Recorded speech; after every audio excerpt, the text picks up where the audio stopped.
नमस्कार दोस्तों, स्वागत है आपका हमारे यूट्यूब चैनल द लर्नोलॉजी हब में। तो आज की वीडियो में हम बात करने वाले श्रीलंकन क्राइसिस के बारे में, जहां सड़कों पर विरोध कर रहे प्रदर्शनकारियों पर गोलियां चलाने के आदेश सरकार ने दे दिए हैं। पिछले कुछ दिनों से श्रीलंका में चल रहे गृह युद्ध के कारण लोग सड़कों पर उतरकर सरकार के खिलाफ प्रदर्शन कर रहे हैं। इसमें कई लोगों की जानें जा चुकी है और हाल ही फिलहाल में खबर आई है कि सरकारी रूलिंग पार्टी के खिलाफ लोगों ने धावा बोल दिया है और उनके घर जला दिए। श्रीलंका में स्थिति इतनी खराब हो चुकी है कि श्रीलंका के पीएम खुद ही अंडरग्राउंड हो गए। लोगों का सरकार प्रति इतना गुस्सा देखकर रूलिंग पार्टी के एक नेता ने खुद को ही गोली मारकर सुसाइड कर लिया। श्रीलंका में लोग सड़कों पर उतरकर सरकार के खिलाफ विरोध प्रदर्शन कर रहे थे और नए सरकार की मांग कर रहे थे।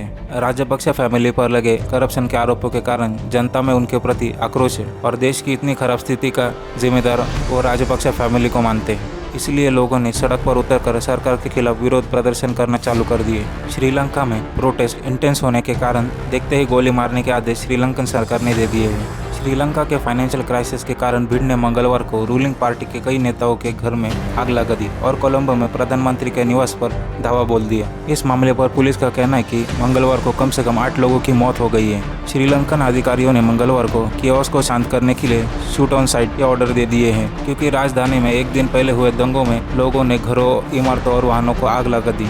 सुरक्षा बलों द्वारा कर्फ्यू लगाने के साथ रक्षा मंत्रालय ने कहा कि सैनिकों को सार्वजनिक संपत्ति को लूटने या नुकसान पहुंचाने वाले किसी भी व्यक्ति को देखते ही गोली मारने का आदेश दे दिया गया है। हफ्तों तक सड़कों पर विरोध प्रदर्शन करने वाले लोगों पर सरकारी समर्थकों ने लाठी और क्लबों के साथ हमला कर दिया। इसके बाद भीड़ ने देश भर में देर रात तक जवाबी कार्रवाई में, जिसमें सत्ताधारी पार्टी के नेताओं के दर्जनों घरों में आग लगा दी गई और राजधानी में प्रधानमंत्री के आधिकारिक आवास पर धावा बोलने की कोशिश की गई। लोगों ने सिंहराजा रेन फॉरेस्ट के किनारे मंगलवार शाम को राजपक्ष के एक रिश्तेदार के लग्जरी होटल में आग लगा दी और वाहनों को जलाने की कोशिश कर रही भीड़ को तितर बितर करने के लिए पुलिस ने 2 स्थानों पर हवा में गोलियां चलाई। इससे पहले भीड़ ने कोलंबो के एक वरिष्ठ पुलिसकर्मी को ले जा रहे एक वाहन पर हमला कर दिया और उसमें आग लगा दी।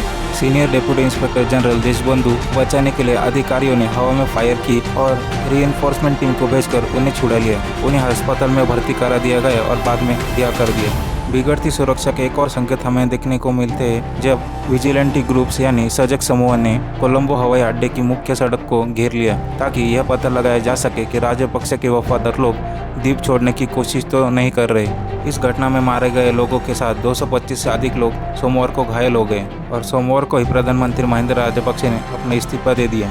हालांकि उनका सत्ता छोड़कर जाना जनता के गुस्से को शांत नहीं कर पाया, क्योंकि उनके भाई अभी भी राष्ट्रपति थे और सुरक्षा बलों पर कमान सहित व्यापक शक्तियों का इस्तेमाल कर रहे थे।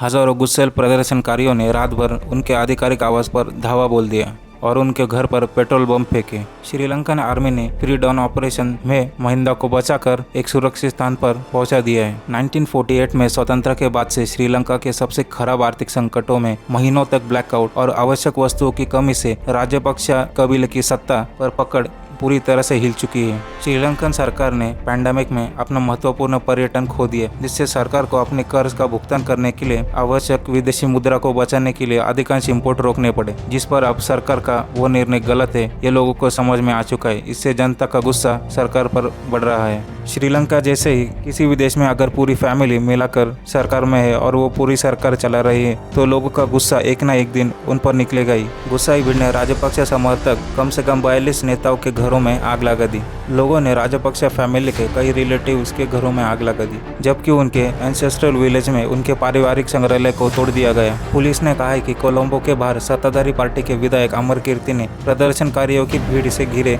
2 लोगों को गोली मार दी, जिनमें से एक की मौत हो गई। जैसे मैंने शुरुआत में कहा, एक सांसद ने अपनी जान ले ली, तो अधिकारियों ने कहा है कि सत्ताधारी दल का कहना है कि उनकी हत्या कर दी गई। विधायक का अंगरक्षक भी मारा गया। पुलिस का कहना है कि रूलिंग पार्टी के एक राजनेता ने साउथ में 2 प्रदर्शनकारियों को गोली मार दी और 5 अन्य लोगों को घायल कर दिया।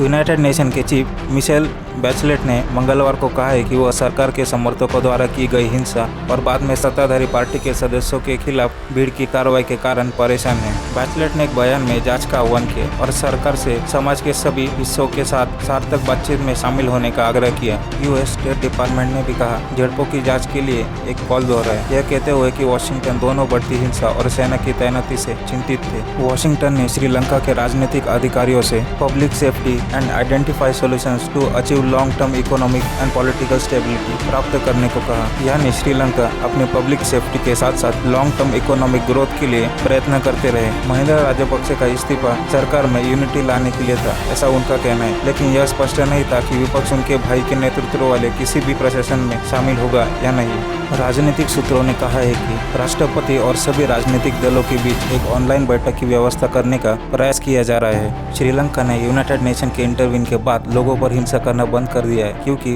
उन्हें IMF के बेल आउट पैकेज की जरूरत है। श्रीलंका के पास भी पहले 8 से 9 बिलियन डॉलर का फॉरेक्स रिजर्व था। इसमें गिरावट के कारण श्रीलंका कुछ ही दिनों तक सर्वाइव करेगा। भारत ने भी श्रीलंका को 3.5 बिलियन डॉलर की मदद की है और श्रीलंका को बचाने के लिए कम से कम 10 बिलियन डॉलर चाहिए, जिससे श्रीलंका को अपने देश को पूर्व स्थिति में ले आने के लिए आसानी हो। इसी सिचुएशन पर श्रीलंका के करीबी चाइना से कोई मदद नहीं आई, क्योंकि चाइना ने अपना काम कर दिया श्रीलंका को डेट ट्रैप में फंसाकर। ऐसा नहीं कि चाइना को कुछ पता नहीं, लेकिन उन्हें सब पता होते भी वो इंतजार कर रहे कि कब श्रीलंका चाइना को कोई ऐसा हिस्सा दे दे जो उनके काम का हो, यानी 100 सालों तक वो उस पर राज कर सके, जैसे पहले हम्बनटोटा पोर्ट लिया है। इस मामले पर आने वाले अपडेट हम आगे की वीडियो में देखेंगे। फिलहाल इस वीडियो में इतना ही। अगर वीडियो पसंद आया तो वीडियो को लाइक, शेयर एंड सब्सक्राइब कर दीजिए। मिलते हैं फिर किसी नए वीडियो में किसी और नए टॉपिक के साथ। तब तक के लिए